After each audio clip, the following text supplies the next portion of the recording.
देखिए, मुख्यमंत्री के गृह जिले का मामला है, नालंदा जिले का है।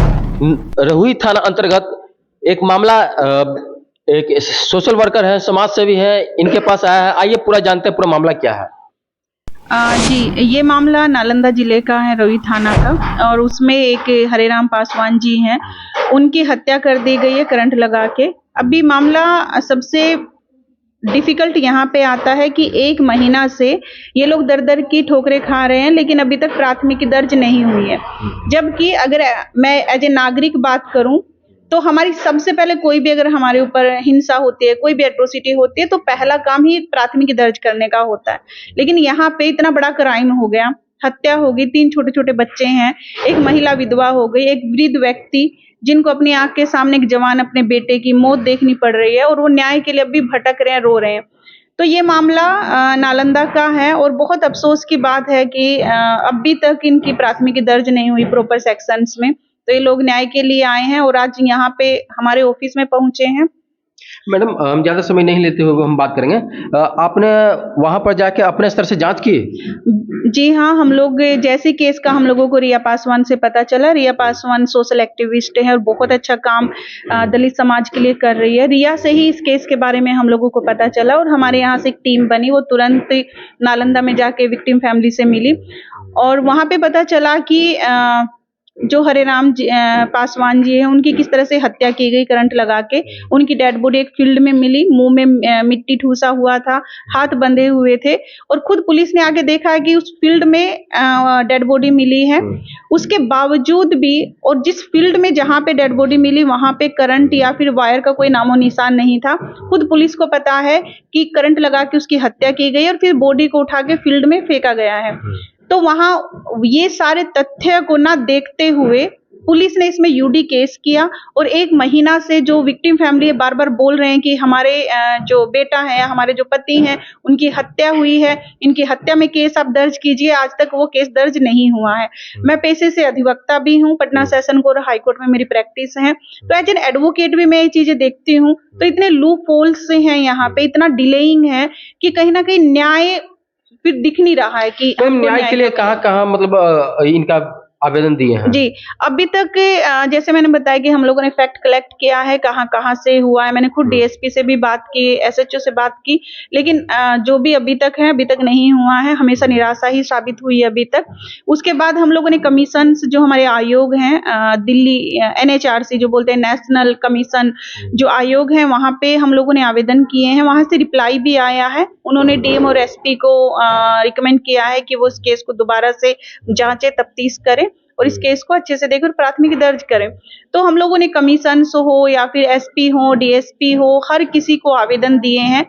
अब सोच की बात ये है कि आप एक एफआईआर दर्ज करने के लिए आप एसएचओ के पास जाते हो, डीएसपी के पास जाते हो, एसपी के पास जाते हो, DSP, SP, SSP, IG, DGP. आपको दलित होने के नाते एक एफआईआर करवाने के लिए, जो आपका राइट्स है, उसको करवाने के लिए आपको पूरी दुनिया में घूमना पड़ रहा है। सारे एडमिनिस्ट्रेशन, कमीशन, सब में जाना पड़ रहा है। उसके बावजूद भी एंड ऑफ डे आपकी प्राथमिकी दर्ज नहीं होती है। तो आप समझ सकते हो कि कितना हनन हो रहा है हमारे अधिकारों का, कि हम अगर यही केस उलट दीजिए, यही केस अगर किसी अपर कास्ट व्यक्ति का हुआ होता, तो क्या इतना टाइम लगता है एफआईआर करने में? मैं तो ये बोलती हूँ कि वो जाते उनसे पहले उनके एफआईआर हो जाते। आप कहना चाहते हैं कि कमजोर वर्ग होने के कारण इन्हें न्याय नहीं मिल रही है? 100% दलित समाज से आने के कारण बिल्कुल इनको न्याय नहीं मिल रहा है। अपना पूरा परिचय दीजिए। मेरा नाम सविता अली है, मैं अधिवक्ता हूँ, Patna session court and high court में प्रैक्टिस। देखिए, सविता अली जी थे जो हाई कोर्ट का ये अधिवक्ता है। आइए उनके परिजन से मिलाते हैं जिनकी मृत्यु हो गई। आप देख सकते हैं, हरेराम पासवान नाम है इनका। लगभग 1 महीना पहले मृत्यु हो गई है, और उनकी ये छोटी बच्ची है, और उनके बहन है, पिताजी हैं, और ये देख सकते हैं इधर छोटे बच्चे हैं और उनके भाई हैं। आइए जानते हैं इनका परिजनों से पूरा मामला क्या है, इन्हीं की जुबानी। पहले तो इनके छोटे भाई हैं, इनसे हम जानने का प्रयास करते हैं। किस अवस्था में आपके भाई का शव मिला था? जी, वहाँ पे अवस्था था कि पड़ा था ऐसे। कहाँ पड़ा हुआ था? जो उतरनावा के बगीचे होता है वहाँ पे पड़ा हुआ था बीच में एकदम। वहाँ पे ना कोई करंट का सुविधा है, कुछ का सुविधा नहीं, बस ऐसे ही वहाँ पे 5 केजी फीता जो डिलीवरी होता है पानी जिसे पटाते हैं। अच्छा, और वो डिलीवरी पाइप था। हाँ डिलीवरी पाइप था और वो स्टार्टर था, वो वहाँ पे मौजूद था और ऐसी सरिया के बहुत अच्छा से रख दिया। और जो संजय पासवान जो चौकीदार होते हैं और आपके क्षेत्र के जो चौकीदार है, क्या नाम उनका? संजय पासवान। संजय पासवान, हाँ हाँ। उसने हमसे कहा कि जो कि हिम्मत करो और जबरदस्ती उसने बोला कि यार क्या होगा जे लिखवा दो कि इनका करंट लग के मृत्यु हो गया। अच्छा, अब एप्लीकेशन कौन लिखे थे? जो दरोगा साहब लिखे थे। हम वीडियो एक था मेरे पास जो हम आपको दिखा देते हैं अभी। अच्छा, वो वीडियो हमको भेज दीजिएगा। ये बताइए, मतलब एप्लीकेशन कौन लिख रहा था? जी दरोगा साहब लिख रहे हैं। दरोगा जी लिख रहा था। साइन कौन करवाया? जी संजय पासवान। संजय पासवान जो चौकीदार है सर। हाँ, क्या लिखवा के साइन करवाया था? लिखवाए थे कि इसको जो हिम्मत करो और लिखो कि इनका करंट लग के मृत्यु हो गया। तो हमने अभी बोला कि सर मुझको पता नहीं है, जो मेरी भाभी जानती होगी, जो हम अलग घर में रहते हैं। फिर भी बोला कि हिम्मत करो। जबरदस्ती 2-4 बार हमको जबरदस्ती हाथ पकड़ के उठाया और बोला कि कलम दिया हाथ में कि लिखो, क्या होगा जो लिख दो। यानी कि आप लोग आवेदन नहीं लिखे थे, वो आवेदन रेडीमेड लिख के लाता है, आपसे हस्ताक्षर करवा लेता है। करवा लिया सर। देखिए, ये तो जांच का विषय बनता है। अगर जांच में वो लोग दोषी पाए जाते हैं तो उस पर उचित कानूनी कार्रवाई होनी चाहिए। मगर किंतु हमको ये लगता है कि ये न्याय इनको कब मिलेगा? इनका कहना है कि हमको आवेदन पर बहला फुसला के ये लोग रोने काटने की अवस्था में होंगे और इन लोग से हस्ताक्षर कर लिया गया था। आइए इनसे जानने का प्रयास करते हैं। ये उनकी पत्नी जो हरेराम पासवान की, इनसे आपको पति कब घर से निकले थे? 12 बजे रात की सर। 12 बजे रात के लगभग? नहीं, फोन करके बोले लिखी। कौन बुलाया था? कुणाल पासवान। कुणाल पासवान। नहीं हम जीवो। अच्छा, किस लिए बुलाया था?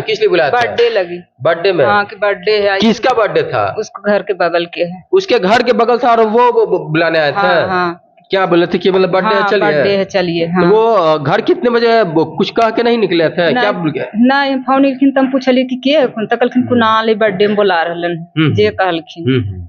तो फिर चल गेलखिन। तो फिर संजय एगो धनंजय महतो और एगो कुणाल पासवान। आप धनंजय महतो और उन पे कुणाल पासवान पे आरोप लगा रहे हैं कि आपके पति की हत्या वही किया है। जी सर। देखिए, इस पे उचित कानूनी कार्रवाई होनी चाहिए और जल्द से जल्द इसे जांच होनी चाहिए। और हाँ, क्या कहना चाहते हैं, बोलिए। कह रहे कि सर जो वहाँ पे पाया गया कि जो डिलीवरी है और जो स्टार्टर है वो वहाँ पे धनंजय महतो का जो माता चक है उनका घर, वहाँ का संजय पासवान भी है, चौकीदार भी है। उन्होंने बोला कि आके जो मृत्यु जो पड़ा है मेरा भाई बड़ा, वो तो आके बोला कि ये मेरा डिलीवरी है और ये मेरा स्टार्टर है। वो कौन बोला?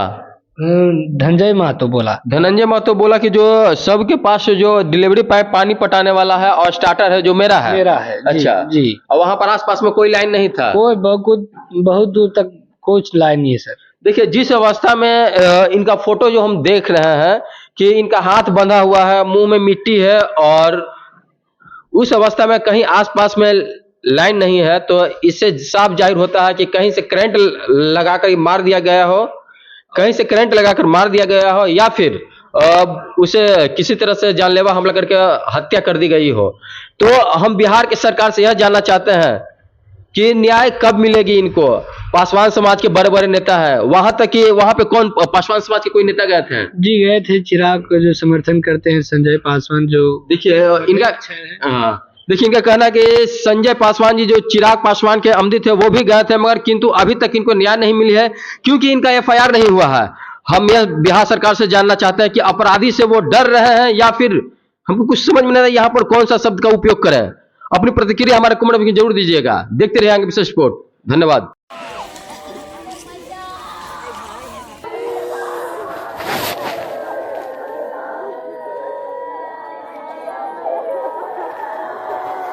जाएगा उसको सजा होगी, समझ गए ना?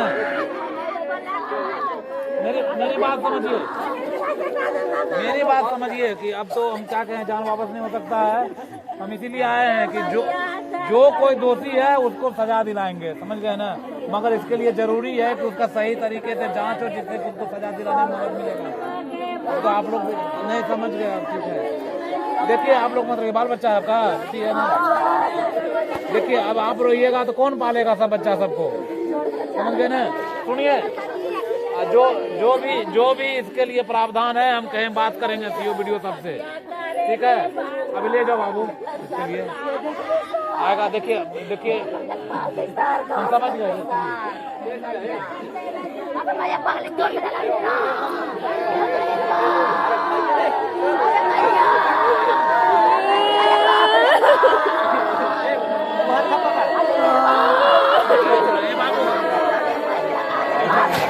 बाबू है, पकड़िए इनको, पकड़िए।